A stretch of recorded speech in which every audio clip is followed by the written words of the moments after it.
বিরতির পর স্বাগত। বর্ষার মৌসুমেও গরু পাচার অব্যাহত।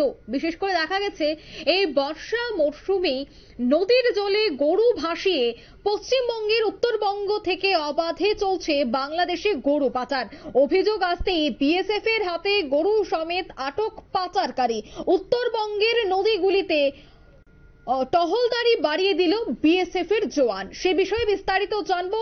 পশ্চিমবঙ্গ থেকে সাংবাদিক শফিক দত্ত টেলিফোন লাইনে যুক্ত হয়ে গেছে। শফিক, উত্তরবঙ্গের নদীগুলিতে টহলদারি বাড়িয়ে দিয়েছে বিএসএফ এর জওয়ানরা, কিন্তু দেখা যাচ্ছে যে এই বৃষ্টিতে নদীর জলে গরু ভাসিয়ে নিয়ে যাওয়ার মতো গুরুতর অভিযোগ।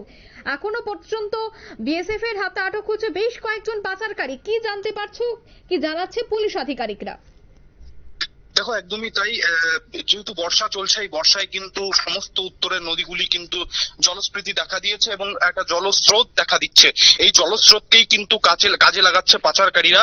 এই জলস্রোতের মধ্যে কিন্তু অভিনব উপায়ে সেই গরুগুলিকে কিন্তু ভাসিয়ে একদম কিন্তু ভারতের উত্তরবঙ্গ থেকে কিন্তু সোজা বাংলাদেশে পর্যন্ত কিন্তু তারা ভাসিয়ে নিয়ে যাচ্ছেন অভিনব উপায়ে।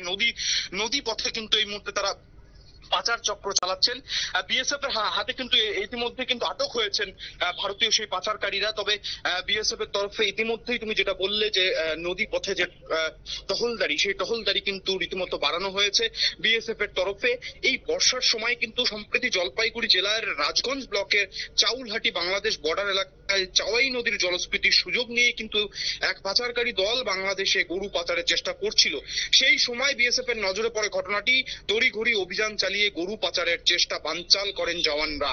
উদ্ধার করা হয়েছে 10টি গরু। সেই সাথে পাচারের ঘটনায় একজন ভারতীয়কে গ্রেপ্তার করলে বাকি 5 জন বাংলাদেশি পালাতে সক্ষম হয়। তবে সোমবার রাজগঞ্জ থানার পুলিশের হাতে ওই পাচারকারীকে তুলে দেয় বিএসএফ এর জওয়ানরা। ধৃতের নাম আনোয়ার হোসেন, রাজগঞ্জ ব্লকের সর্দার পাড়ার বাসিন্দা বলে জানা যাচ্ছে। তবে এই নদী পথে যে গরু পাচার, উত্তরের নদীগুলির জলস্রোতকে কাজে লাগিয়ে অভিনব উপায়ে গরু পাচার, সেটা কিন্তু আগে থেকেই চলতো বলেই জানা যাচ্ছে।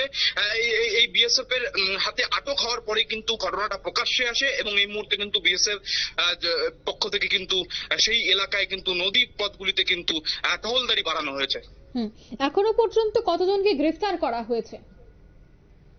দেখো, যেটা জানা যাচ্ছে এখনো পর্যন্ত কিন্তু একজন ভারতীয়কে গ্রেফতার করা হয়েছে এবং তাকে জিজ্ঞাসাবাদ করা হচ্ছে যে কিভাবে, কি উপায়ে, কোথা থেকে কোথায় এই গরু পাচার চক্র চলতো সেটা কিন্তু জানার চেষ্টা করা হচ্ছে তাকে। এবং বাকি যে এই পাচার চক্রের সঙ্গে যারা যুক্ত রয়েছে তাদেরকে খুব শীঘ্রই গ্রেফতার করা হবে এবং খুব শীঘ্রই এই পাচার চক্র ফাঁস হয়ে যাবে।